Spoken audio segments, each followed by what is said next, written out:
Over to you, Puri. So Yeah, we're all excited to know your the journey, what you took, apart from what we don't know in LinkedIn, right? yeah. Thanks, Zayan.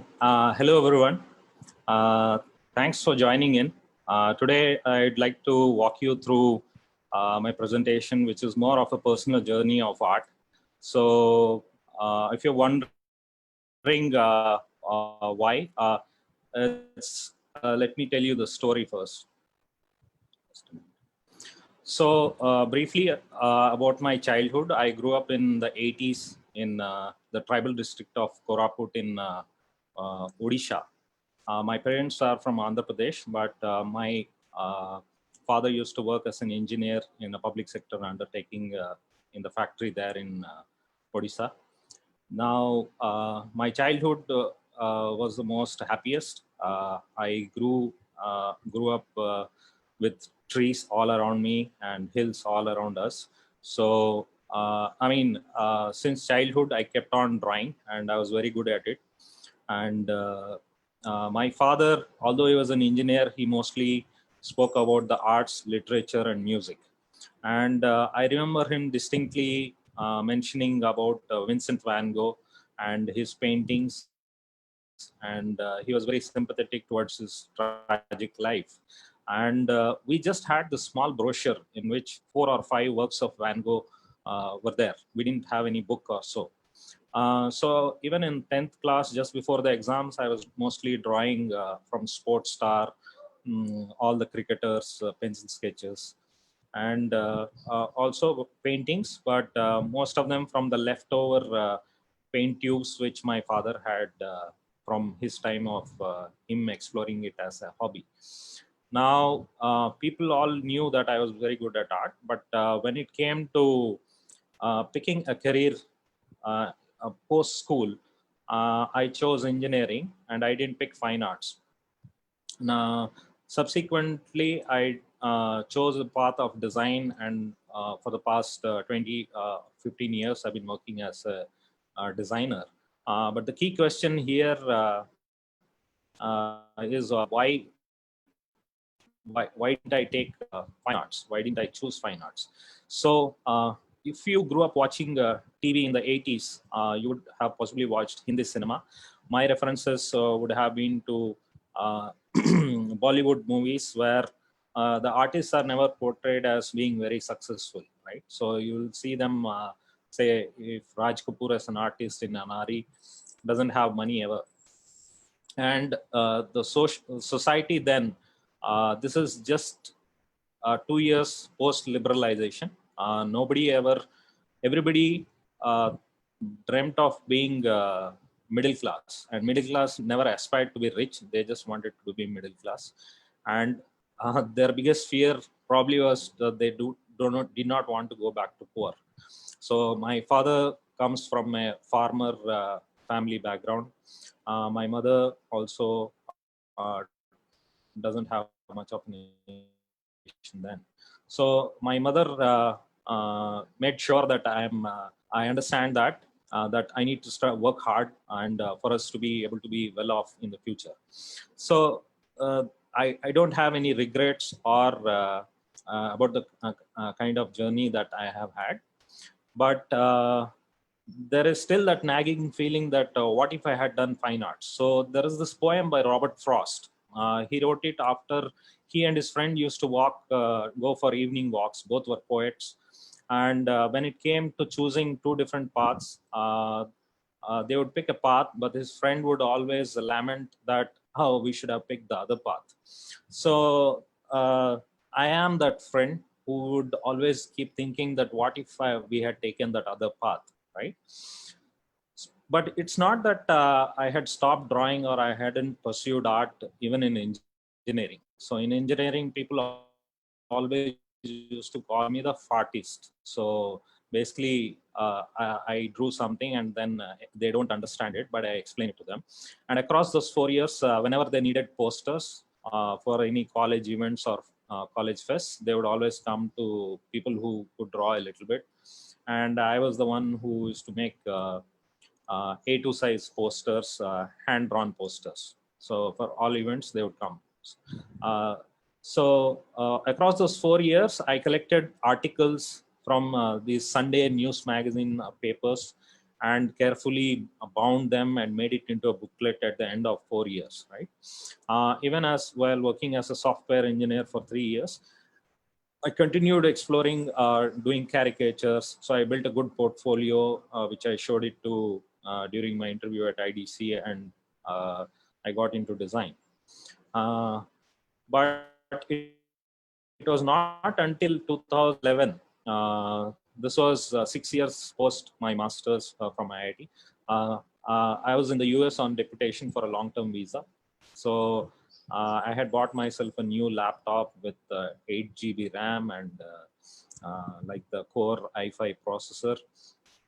So I was very excited about doing lots of graphics. So I went to the shopping mall for groceries. When I picked up a packet of chicken legs, that's when I got home and then realized that each of those legs comes from a different chicken. So in America, it's vastly mechanized farms.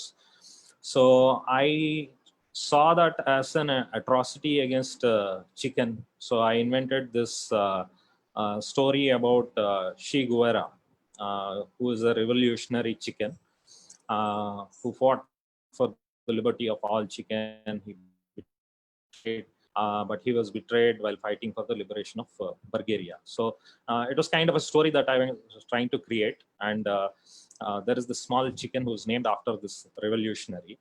And just a minute. So I started drawing with Inkscape software. I didn't have Illustrator with me. So these are small, innocent things which children would say, right? Chicken may not be able to fly, but he aspires to fly. And something like what is a nuclear bomb? It's a mushroom that we cannot eat. Then I moved to theme around women, right? So these are the two cartoons that I made, which I think the humor stands out. Then I found that only chicken was very limiting, so I moved into the animal world. I looked at relationships. So in this case, the symbiotic relation between an egret and a buffalo, and how women generally react to men. And this was about the time when social media caught on and people are cribbing about traffic. So it's basically human story of humans only, but represented through the animal world. Once I had a sizable amount of drawings, then I wrote to Nala Ponnappa, who was the cartoonist for the Bangalore Times, and who I grew throughout college and my time in Bangalore. I always saw his cartoons. So he replied, and he was very encouraging. He said, "You should market these." But subsequently, I returned back to India, and for the next 3 years, it was nothing eventful, or I didn't really expand on my drawings. 2014, I was back in Bangalore. I discovered the ink pen. So what is so great about the ink pen? So this are the drawings from Jean-Jacques Sempe. Somehow I came across his drawings, and what I loved about it is the quality of the stroke, right? It looks effortless, it's free flowing, it's not hindered. And the second aspect was the humor. There is no punchline, nothing, but there is this sweet quality of that even a grown-up, when he looks at spots and aircraft, he waves to it, even though the way nobody on the aircraft can wave back, right? And he doesn't even draw the aircraft, it's the shadow of the aircraft. So he's making the user or the audience think about it, and to get the humor, you need to think it through it, right? And this is another favorite of drawing mine. It's about how women are obsessive about cleaning their house, right? They want it spick and span. So he's a cartoonist from the 50s, so he's still alive. He's past 90 probably. So he had this huge elaborate drawing in which the humor is hidden somewhere in the corner. So you look through it and you think through it, and then you arrive at the drawing, right? So I started to say that, okay, I'll draw in the context of India. So this is the temple in Belandur, Bangalore. So I went there and I tried to draw a view from the top, imagined view, right? And then subsequently I did an illustration for a story of that a friend had written. Here I was not using a pencil. My view was that if it doesn't come out well, then I'll draw it again. This was the traffic scene that we generally encounter. So in a way, I'm trying to derive from his drawing style. How can I make it more fluid and less rigid, right? And borrowing from scenes, that we generally get to see in the city. The most frequently seen person was the traffic cop. So if you are going to work, you have lots of cars, and the only person standing outside would be this odd cop. So I was trying to build humor about how this motorists try to escape the cops. Uh, Along with it, I used to try painting as well. It's not that I hadn't painted earlier, but it's about coming back and taking it as a uh, like investing time with it. So I chose acrylics to begin with because it's easier to work with water. I didn't straight away jump to oil because oil tends to take a lot of time and you have to keep it on a like separately for it to dry and all that. So because I was the one paying for the canvases, I was always scared, but my son would always jump in and take over any of the canvases. And he was very prolific, I would say. So this was me first starting off with raw canvases. I tried painting a bird which I saw in Nepal. I couldn't take a photograph, but I had the urge that I need to draw it. So, but I was still scared that okay, uh, the the bird will get hidden because if I put more color. And my son was having a ball. He was very free, and he just splash colors, and that looks more nicer than my drawing. So around 2005, 15, a year later, I'm still directionless. I just painted with the acrylics, whatever. So on Facebook or something, I come across a nice image of a bird.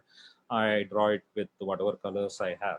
And this was a lady I saw one fine morning walking with her a bouquet to her office. So it was not like she was probably a receptionist or a caretaker in the office.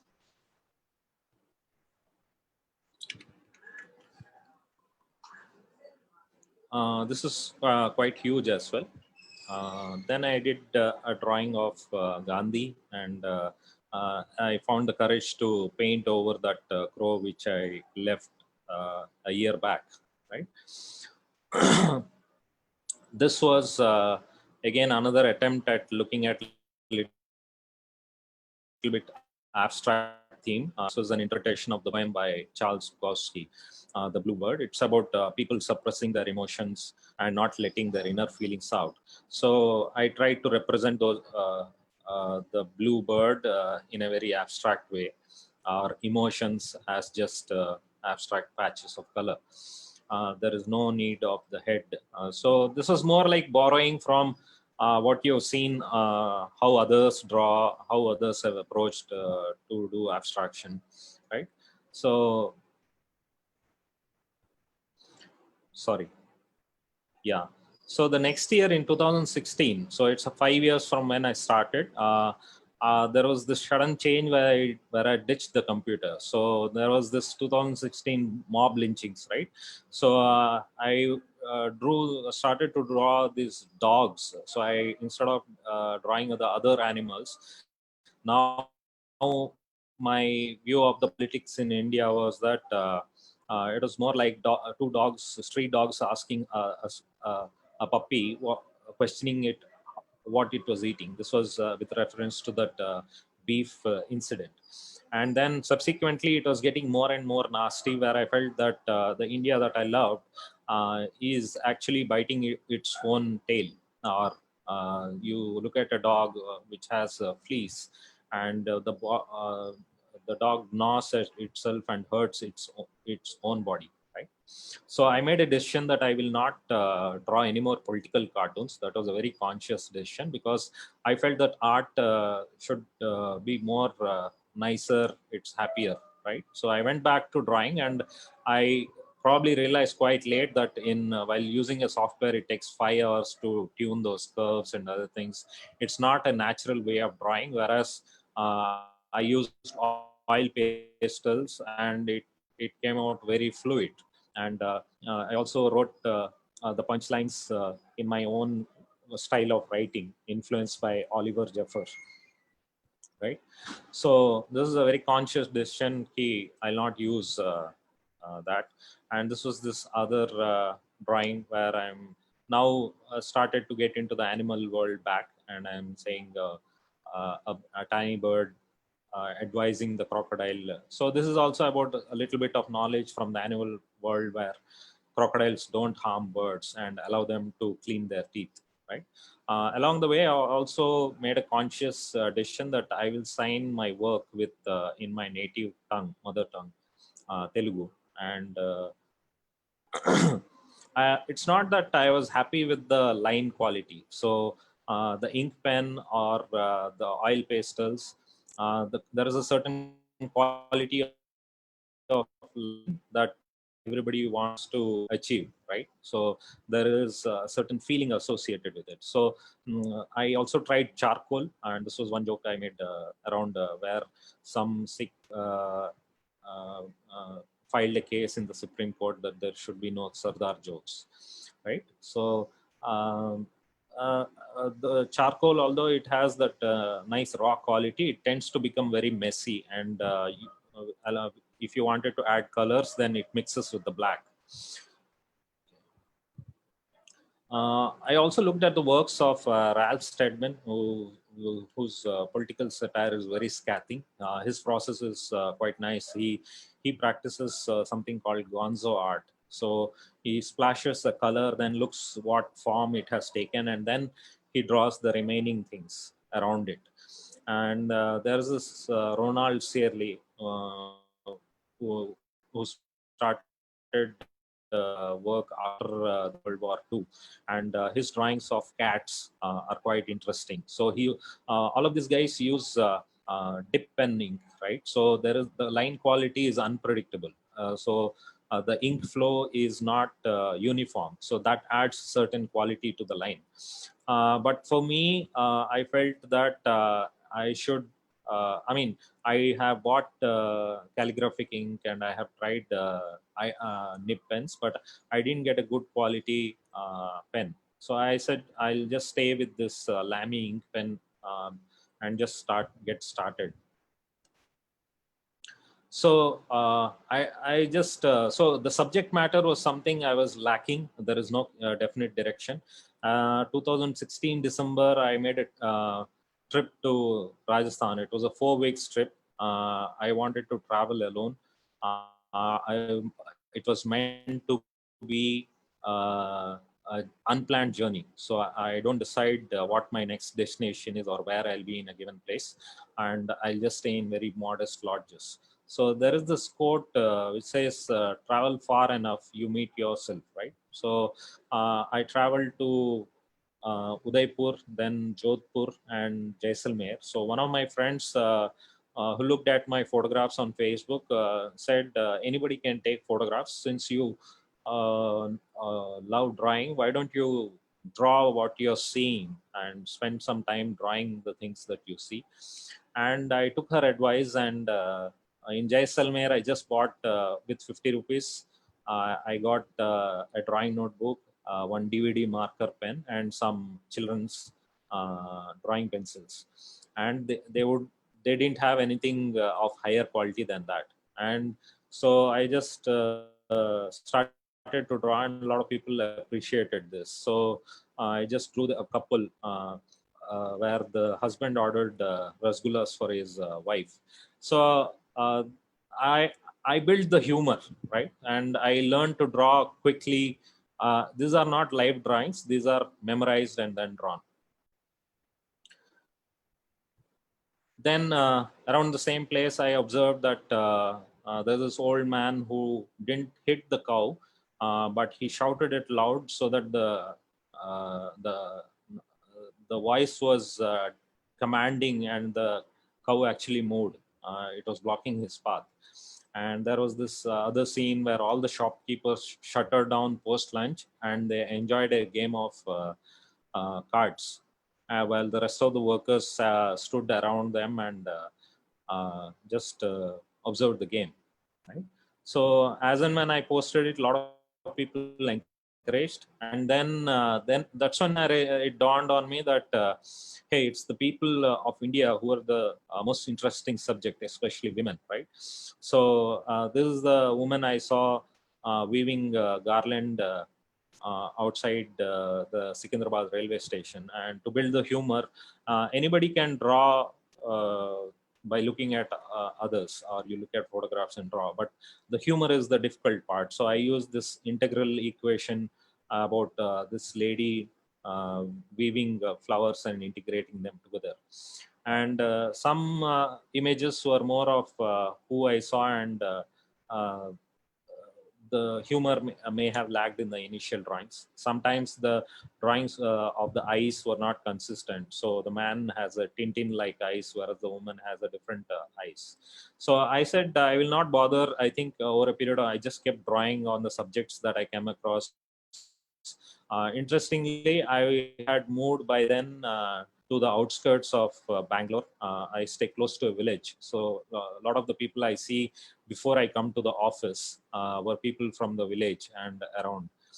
So unlike earlier where I was only drawing cops, this is where I was drawing people who were whose attire and costumes and way of dressing is very, very different and very interesting. A lot of detail, right? So I got better at the humor, I believe. People like observing a bald man chopping off coconuts, or the incident where triple talaq is banned, and the reaction of these old people who come from Dubai to marry of young women, right? They'll be chuckling with alternate plans. And there are a few others that I had done. Sorry. So 3 months into 2017, I felt that, okay, I am doing a lot of good work. What if I take it as a full-time activity? Now this is like people encouraging you on your Facebook. And I said that, okay, I have sufficient money for 1 year. I'll take this plunge and say that I'll see if I can make a living out of art. People did buy this thing, but after 2-3 exhibits, I discovered that uh, the exhibition money is more than what I earn from the sale of the things. And also it is very difficult to print, transport, and deliver and preserve this prints called. So I don't know how many people will order a certain image. I print usually 10, but nobody buys that. So I was able to solve that when one founder from Bombay, he called and said that I sent it to him and he accepted, and I was able to sell some 2-3. So people were actually liking it, and I was happy with the humor and the colors and the quality of line. Maybe the quality of line would improve over a period of time, or the style will mature over a period of time.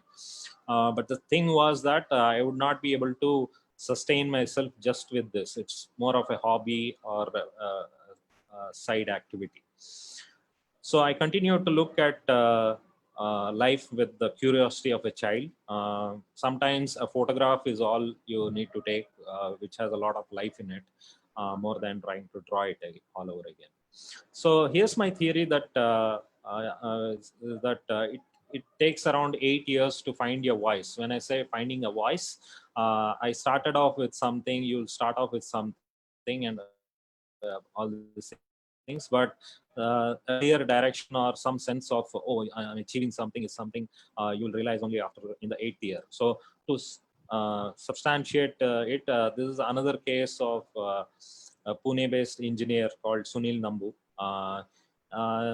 He was posting in 2017 his work on Facebook. So I was the first who used to react and share his work. Why? Because is there anything that okay? So what I loved was the quality of the line that he had achieved.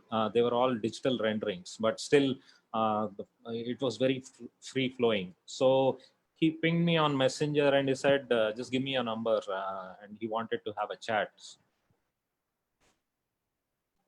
Okay. Is someone calling from the seminar? No, nobody. Go ahead. Okay, it's an external call. Sorry. So we had a good half-hour chat, and the only question he asked me was, "Are you making any money? How are you sustaining yourself?" So I told him, even I am struggling with that. So that's the dilemma with everybody. Like, if you take a part, do you earn enough money? So he had worked for 15 years as in a corporate world. He was also trying out. So he's a freelance cartoonist. He's trying to get into cartooning, and immediately in 2018, I think he got the opportunity to do that 100 days before the Kochi Biennale. He was the one who was creating cartoons for the Kochi Biennale as the days approached. Countdown cartoons. It's not like he probably he's still trying out something on the similar lines to Dilbert called Cubicle Republic. I don't think that succeeded.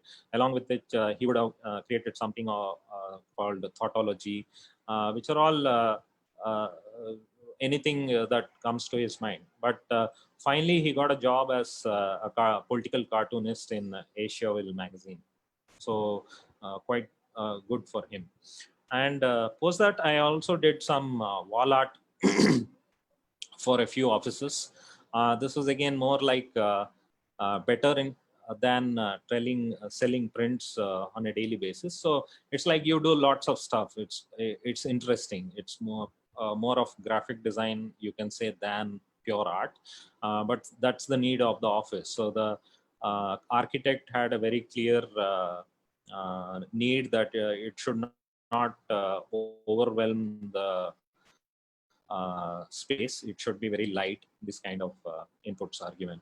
There is another architect friend who then called me and he wanted more of the nonsense kind of drawings, the cartoonish things for this project.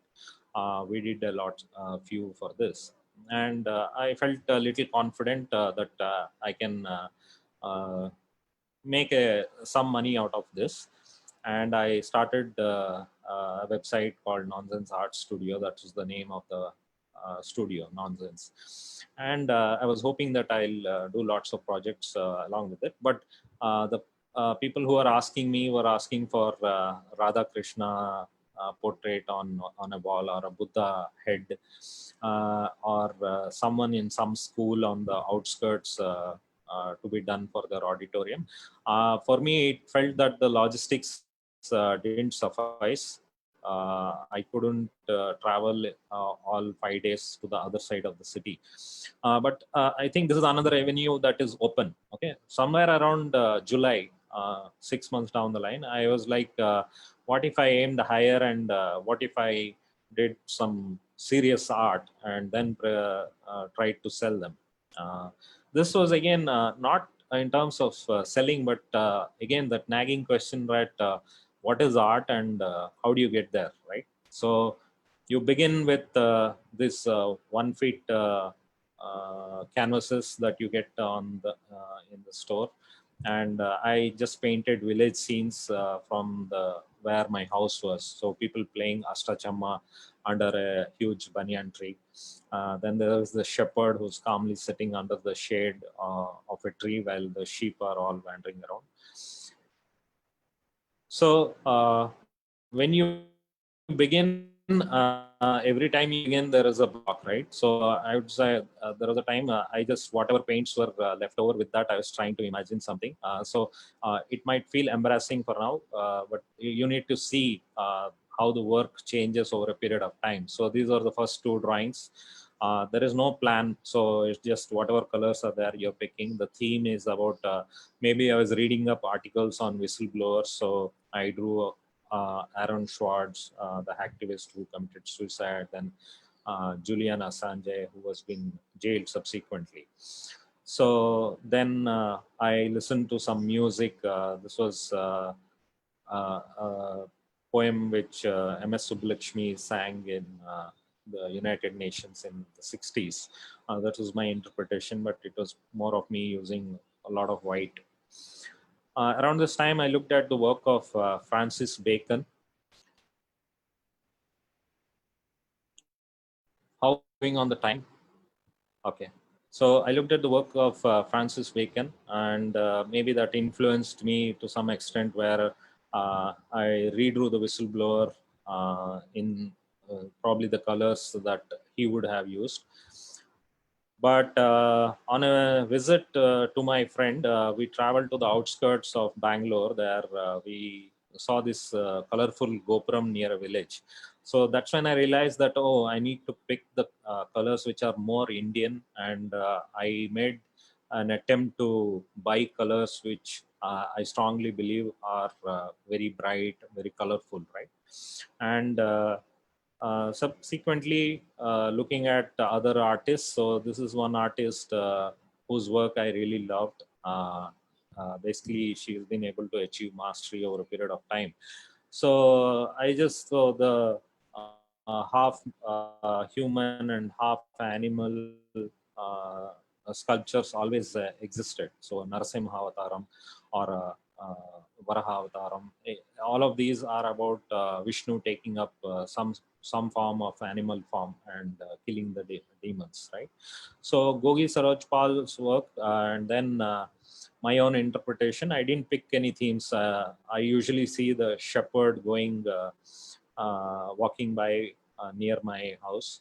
And then I saw women filling up water near the village public place. So I said, I mean, the theme was going in that direction, but the colors, if you observe, are getting brighter and better. Then I saw this children of migrant workers playing near a construction site. They were all seated, well dressed during a holiday. And my first attempt, I couldn't really draw really well. So I just, out of frustration, I would have smudged it off. The second time, now I started to do abstraction of the construction site, then trying to interpret better, like how do I depict these children? I don't want to draw them as they are. So I interpreted that they are like these colorful birds that people bring from the forest and then bring them to the city for aspects for people, right? So it's basically they are beautiful in their natural surrounding in a village, but they, for whatever reason, they are now ended up in a city which is where they don't really belong. The next was the workhorse, again a construction worker. My representation was of her as Ashwamedha. Ashwamedha is a sacrificial horse. At the end of the journey, the horse is sacrificed. Here I was getting better. So I always had a good hand, but if you have not used a hand for 15 years, then obviously it takes times to get back there. And I was also understanding how layering works, how the colors start, how much of color to use. And typically I would run out of paints because these canvases are very huge. So I invested in buying very large canvases because I felt the small 1 feet or 2 feet canvases are very limiting. That is not very easy for at least oil paints. One big regret was that the face always looks like a supermodel. It doesn't have this feel of someone from a rural setup, right? So this was another attempt, again large canvas, in which I wanted to draw the manual scavenger as Lord Krishna, sorry, Lord Vishnu. This is the Varaha Avtaram, where he takes up the avatar of a wild boar to rescue Earth from the depths of the ocean. Now, my way of looking at it was that to look at it from the point of view of the manual scavenger.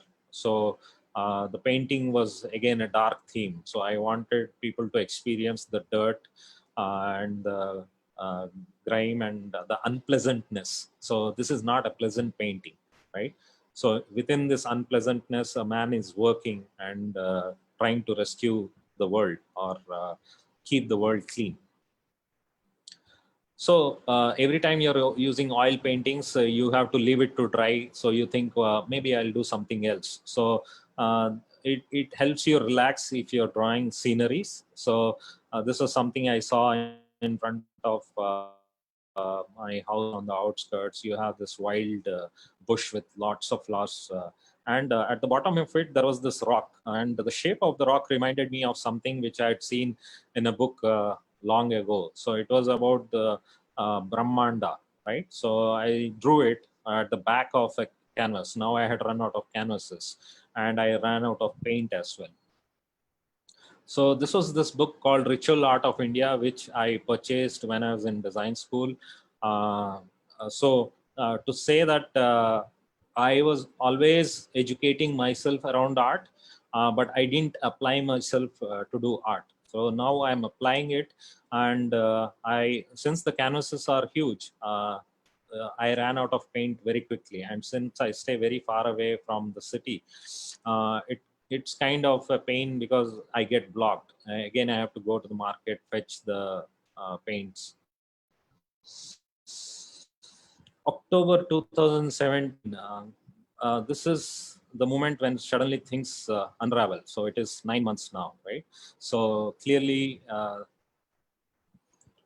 I had gone to this fancy store. So I was buying hardware. So while I'm doing this work for this wall arts, I wanted to create a honeycomb with nuts and bolts. So I didn't get wire from the hardware shop. So they didn't have thread either. So I walked into the fancy store and looking for packaging thread, which the samosa guy uses for tying. And she understood differently, and she showed me this box of stitching threads, and I was totally bowled over because for the first time I'm seeing like so many shades of yellow, so many shades of pink, and so many shades of blue. And with oil colors, you have to struggle to find the right shade of color, right? So I just bought, each one is just 5 rupees. I just bought 2 cartons full of whatever colors I really love, right? So there's a conscious attempt to say that this is my palette now, and I'm not even limited by the cost of it and the quantity of it. I can use it. So I was clearly seduced by this flowers. So this was the first attempt I made, which didn't work out very well. So it's basically me discovering a medium, trying to draw, and it's very time consuming and very suffocating because you can't have the fan on, you can't have the window open, because if there is a slight breeze, then the drawing will get smudged, or it will get displaced. And I keep the funny thing was that I approached it as a ritual practice. So if you've seen religious people draw around a tree and tie the thread around it. Now I sat here and instead of sitting, I started walking all around the canvas. Right, it's quite tiring and you get dizzy after a while. So after a while, I realized that maybe the size that I'm drawing is quite huge, and I learned to sit down, and the size that this medium allows is only what my arm can reach. So that way, this was the second iteration, second attempt at drawing the Brahmanda or the cosmic egg. So sometimes you overdo it, right? So it's more like I was approaching it like paint, and I was trying to filling up that white egg. So I want the entire inner thing to be fully white. But later on, I realized that this doesn't look great, right? So it looks, and there is no undo. Once you have dropped the thread, you can't pull it back because it pulled the entire thing towards you. So it's a very tricky medium to start with. This is the third attempt. Now this was again me going all around putting. Now I used a cloth instead of paper because I wanted it to do it. And the most frustrating thing was that I would have spent some 3 days trying to cover up this entire drawing. And when I dozed off, and somewhere in the middle of the night, the power went off. So I just walked, and the entire effort was waste because it got smudged again. So these are the things you learn, that there is a new medium, there is a behavior to it, and then there is a limitation. You can't really have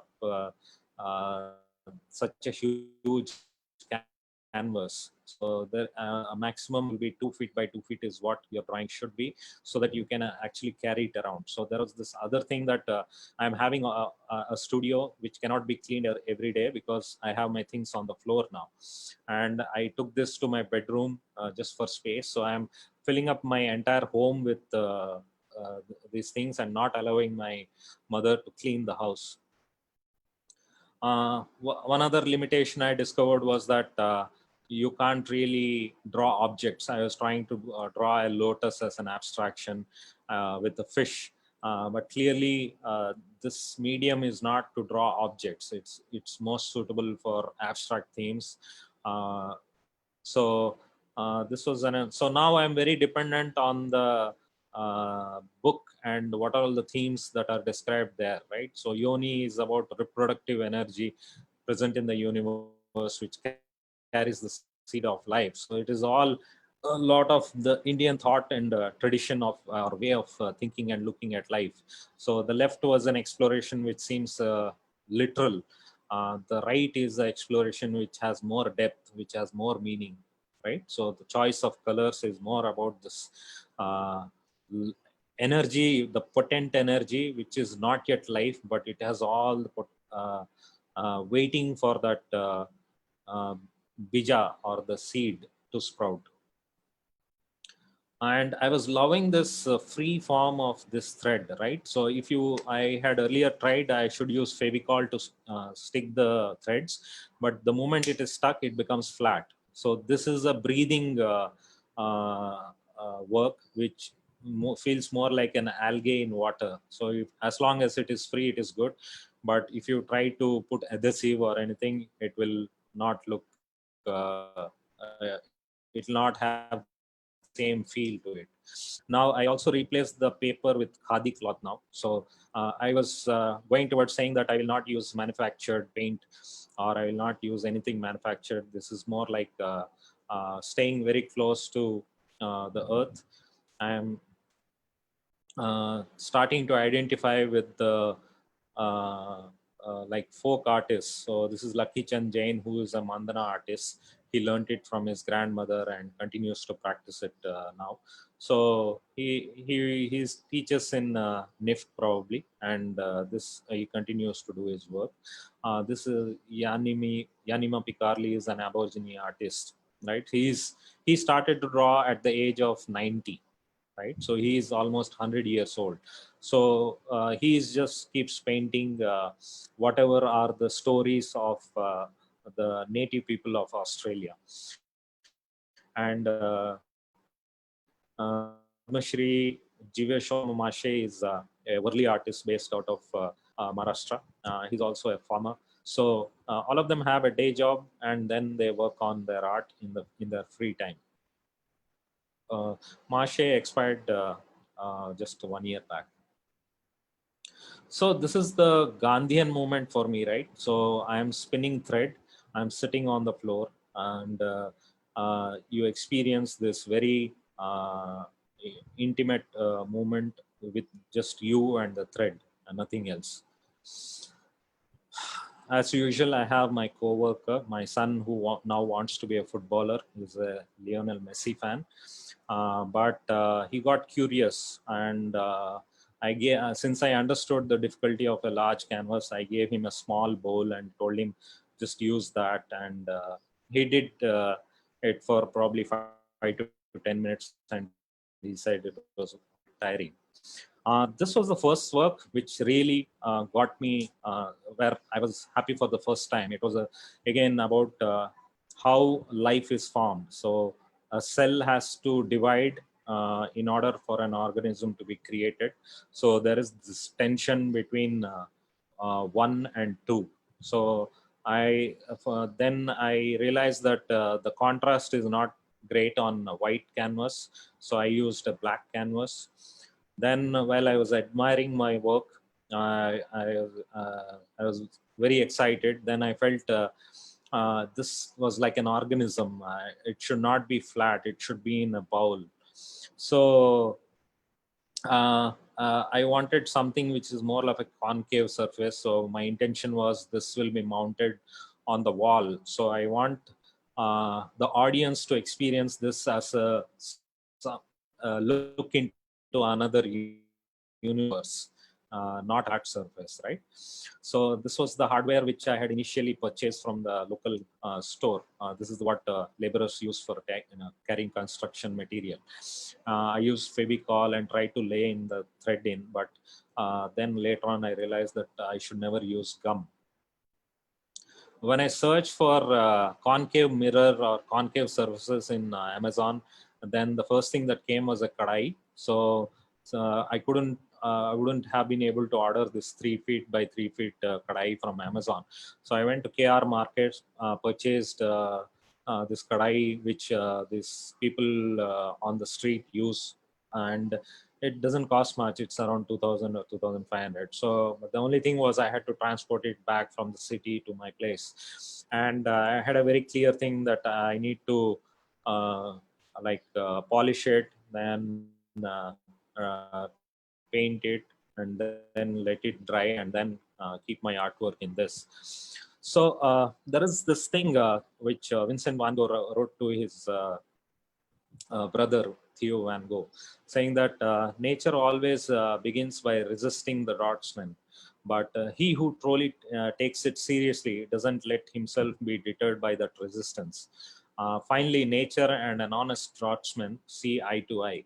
So it has not been an easy journey. There are a lot of learnings. So there are times when I would have done an entire drawing, and by the time I come back, the wind would have blown it all away. So you begin all over again.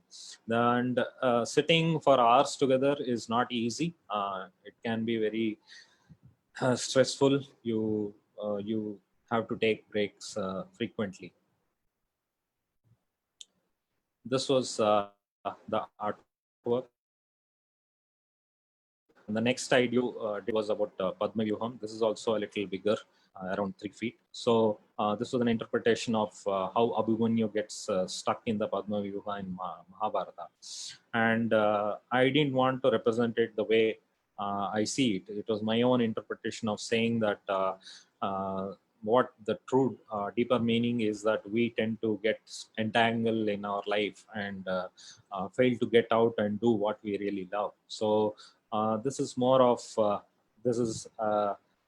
a more detailed view of the same thing. So you can see that why I'm so excited, because there are so many layers of it. You don't know what is happening, but it's a very intense activity, I would say. I would go on to say that if medium is the message, then perhaps the medium chooses the messenger, right? So what do I mean by that? So there is a story I have been able to tell people, saying that it's not like I chanced upon the threads. I am saying that the threads chose me, right? So I didn't choose the threads. It was like as if the threads chose me. It's a divine intervention. goddess has granted me that, hey, why don't you use this? Hey, Puri, just to check on the time, yeah, we have 5:05, so yeah, just How many more wind up. minutes? Yeah, we have crossed 5, so yeah, I would love to take questions as well. So we have a couple of questions, so yeah, it's up to you. Yeah. So do you want to do QA, or I'll quickly finish 5 slides? Yeah, please, I think finish it. I Yeah. think it's So interesting. I don't want to stop the flow. yeah, so this was the final drawing which I did. This was my interpretation of Ravana. So it took me 3 iterations to get it the way I wanted it, where I felt I did justice to it. So what is the deeper meaning of those 10 heads? So Ravana is a learned man himself, but he made a mistake, right? So the deeper meaning is all of these are virtues and vices. So all of us has Ram and all of us has Ravan. It depends on which of these vices or virtues manifest themselves, right? So you become Ravana when the bad characteristics start to dominate the good. So these were my interpretation of all those characteristics to give a more abstract view of what Ravana looks like. So at this point, I wanted to ask the audience, do you want to open up the audio uh, or how do you want to collect? So the question to the audience is the picture on the left art? Yeah, you guys can use the chat, and if it's yes, maybe you can type 1. If it's no, maybe 0. So you want to repeat the question, Puri? Yeah, so my question to the audience is the image on the left art? Do you see art in it?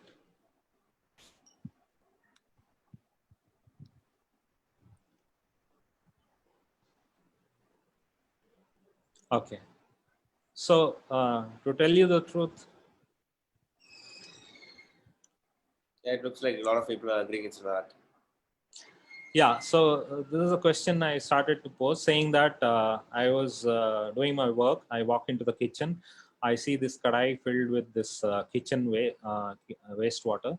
And for some reason, I saw art in it, right? So I placed it and just took a photograph. And uh, whenever I show this to someone and they say it looks nice, right? So the question again to the audience, image on the right, do you think it is art?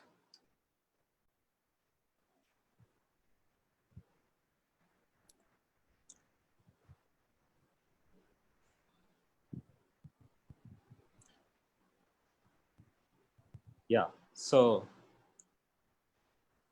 there is nothing intentional in this. So if you look closely, uh, this was the when I'm painting, I wash the brushes, right? So over a period of time, I left it in my studio, and because of the sunlight, gradually the water evaporated, and since each day passed, the water decreased in layers, right? So you have this gradation of stepped gradation where the water is becoming thicker and thicker with color, and that's how this came. And the shape of the bowl had a square at the bottom, so there is this interesting pattern that emerged. So what I'm trying to say here is that I didn't make an conscious attempt at making art. Still, art revealed itself to me. So my take is that the truth that I discovered is that art reveals itself to the seeker in myriad ways, right? So when you pursue art, it will reveal itself to you. When and where depends on how much of effort you put in and whether you're questioning yourself across your journey.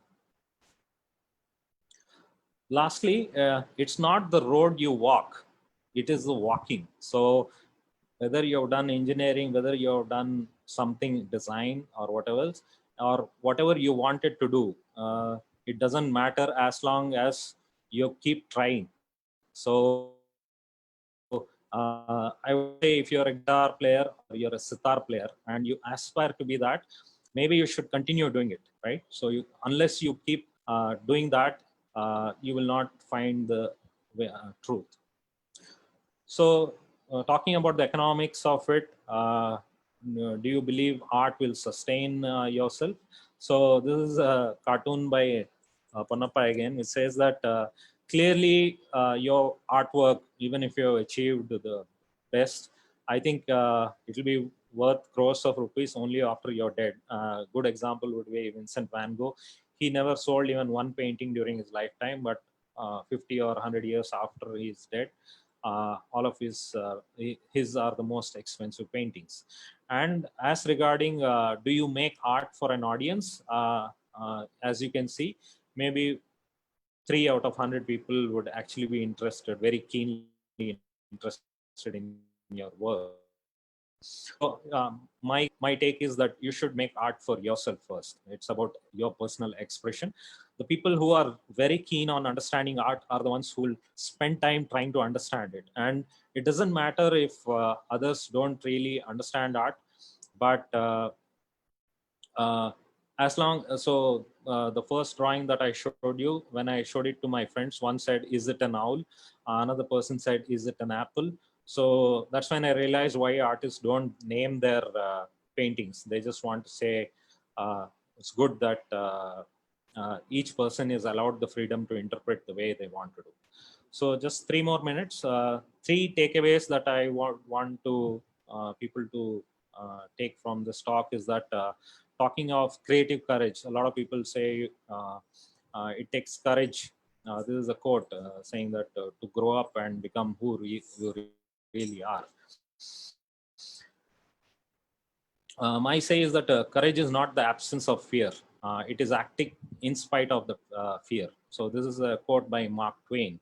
And I would say that all through that 1 year, I experienced a lot of anxiety when it came to thinking that whether will I be able to find something, will I make enough money to last me, can I continue for 3 more years. So beyond courage, there is also the thing about discipline. I have woken up at 4 a.m. just to draw a cartoon and go to work in the first 3 months. Then there is also this commitment. You have to do it on a daily basis. It's not like you draw once a week or once in a while, and that's when you will be able to master it.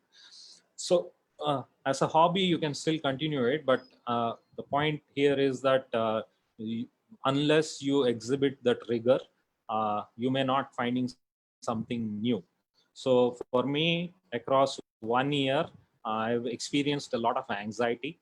So there is this favorite dialogue of Khader Khan in Muqaddar Ka Sikandar. So it says, "Zinda hai wo jo maut se takrate hain," and I underline takrate hain because it's not about dying; it's about having the ability to embrace struggle, right? So a lot of us get comfortable after we are at the later stages in life, but I would say that you should still keep trying whatever you wanted to do. Lastly, again from the same movie, there is a song, "मर के जीने की अदा जो दुनिया को सिखलाए, वो मुकद्दर का Sikandar." So my translation of it is, one who can teach you art even after his death is the conqueror of destiny. So despite Van Gogh dying at a very young age, he was very prolific with his work. It is very unfortunate that he didn't taste success, or he had a very tragic life. But if you look at his paintings, there is a lot that you can learn from. So get busy, and when you have something interesting, don't hesitate to stand up and show it to the rest of the world. Thank you.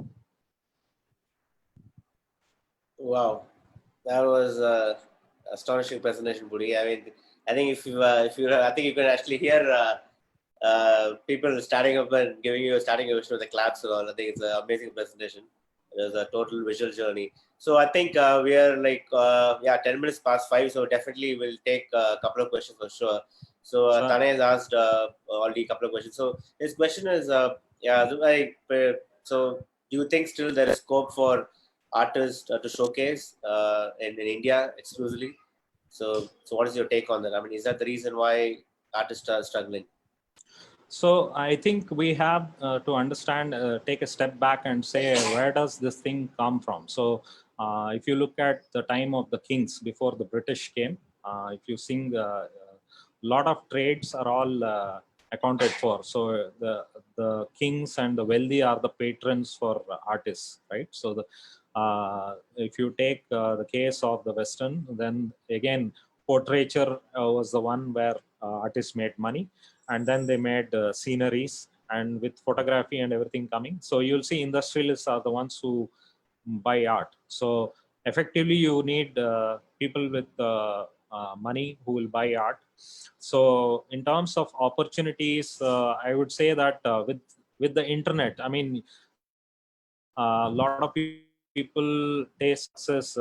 eh, it's the thing about, are you waiting to be discovered, or are you going out into the world and saying that, hey, here I am, look at my work, right?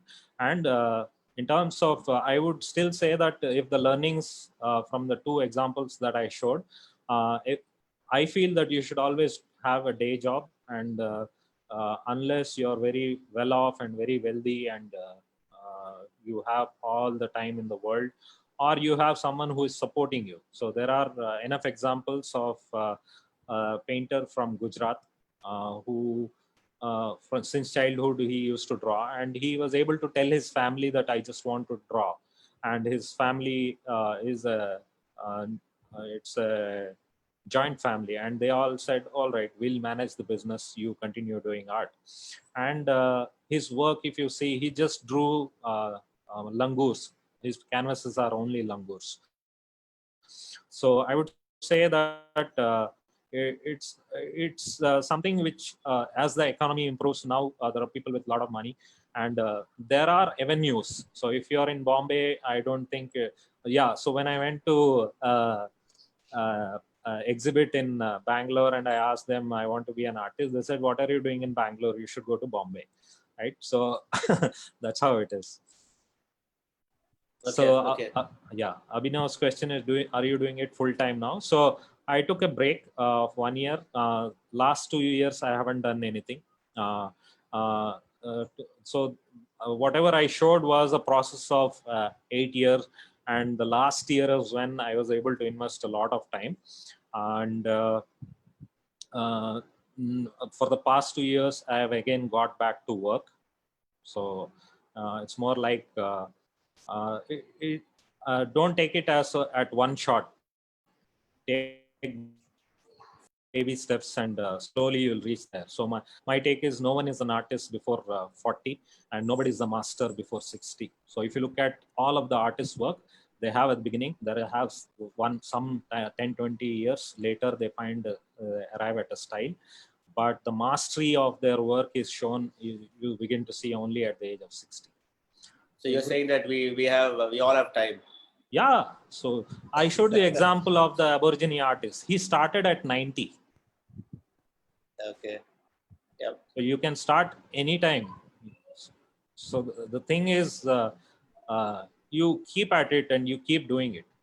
Yeah, but I think you kind of summarized very well, right? So those 3 points are pretty critical. So in fact, one of the questions what I wanted to ask was, what's the takeaway, right, for upcoming budding artist or somebody who is aspiring to be an artist? I think those 3 points, the way you ended, it's a great takeaway. Yeah.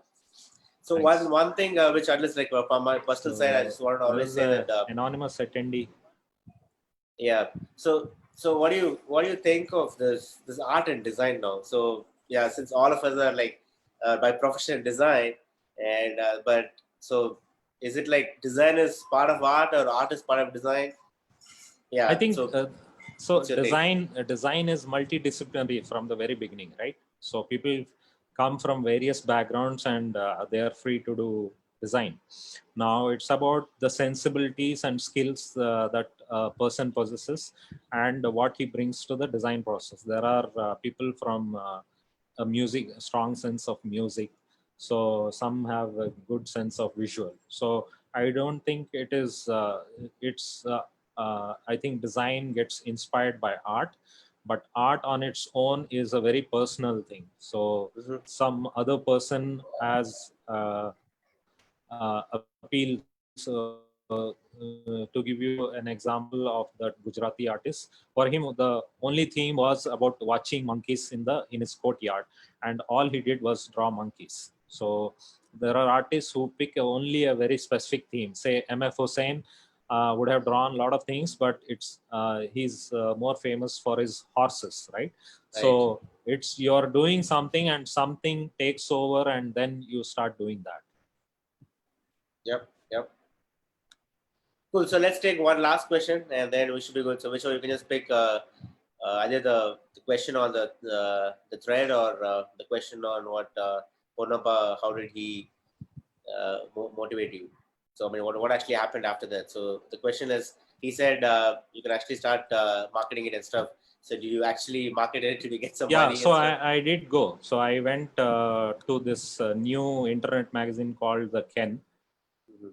I went, he looked at my work, then he called me to his office.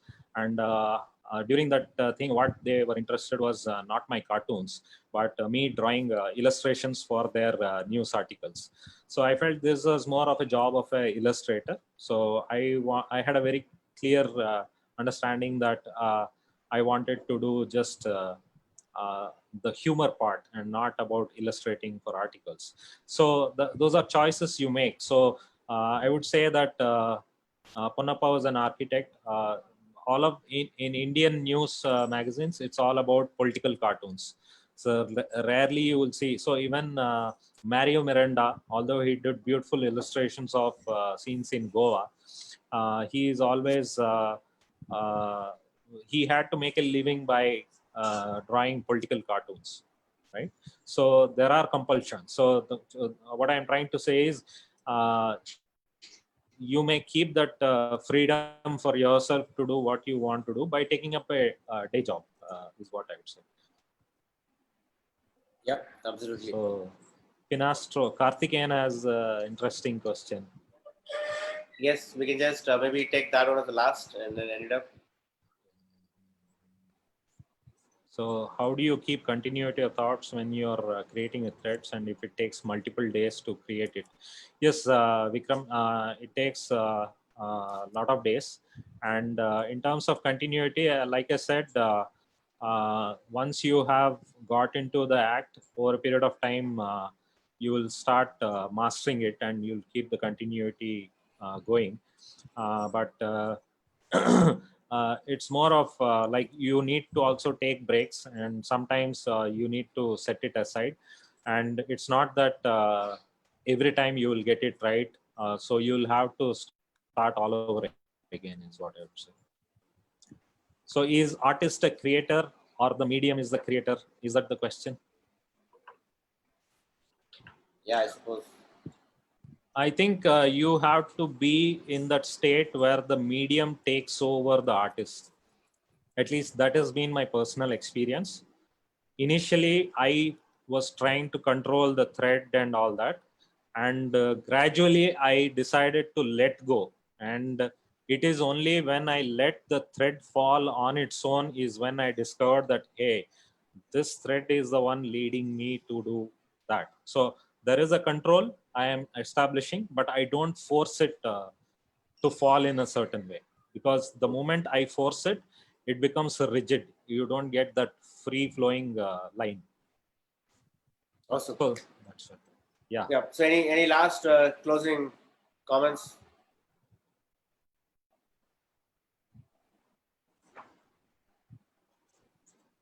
Hey, Pudi, you able to hear me? Yeah. Yeah. I was just saying that any last closing comments from you? I think I've said what I wanted to say in the thank you slide. So I would say that don't wait to be discovered. If you keep exploring, and as and when you find something interesting, you should be able to tell to the rest of the world, and you have to come forward. So and there will be lots of failures. So 2015, I tried uploading my work to mojato.com, which is an NDTV initiative. They outright rejected my work. So which is a good thing, right? So failure is a good thing. So I now realize that I'm not bound by any medium. So it's not that I'm sticking just to thread. there is a part 2 of doing more of conceptual art. Awesome. Superb. Thanks, Puri, and thanks for sharing your journey. I think it was a wonderful presentation, and thanks to all the participants. We'll catch up again Yeah. next Friday. Thanks to the audience. Thanks. Bye. Yeah.